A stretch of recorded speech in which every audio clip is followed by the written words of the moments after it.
What have you discovered? On the birds daw, nabibigyan na ng interim release. Ganun ba mga balita? Oo. So, una muna dyan sa ukol dito sa sitwasyon, yung nilalabas na ilang beses daw na unconscious, na nakita, ako, I am not inclined to believe na nangyari yan. Dahil na-discuss sa akin extensively yung detention conditions doon, merong medical team na on standby sa loob ng detention facility.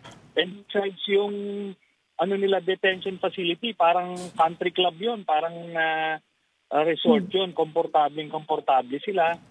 May mga orderlies na kung ano yung mga kailangan nila, tapos may mga recreation facilities.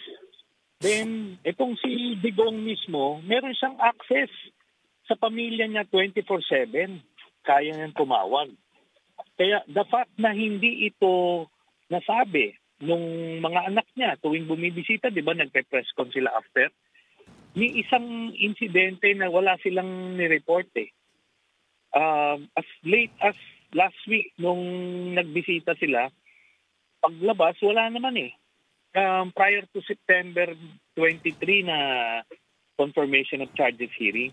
Kaya ako naniniwala, lang nila to, gimmick lang nila to, drama lang nila to, para makatulong dun sa kanilang nire-request na interim release. At the same time, para sa kanilang base dito sa Pilipinas, kaawaan siya. Kaya yun lang po yan. Kasi aside dun sa emergency medical team sa loob ng detention facility, may naka-standby na ambulansya, 5 minutes away lang ospital. At alam niyo naman yung Netherlands, very sila sa human rights at saka sa mga ganyang medical conditions, humanitarian conditions. Very sensitive sila sa ganyan. Kaya malamang sa malamang hindi yan totoo.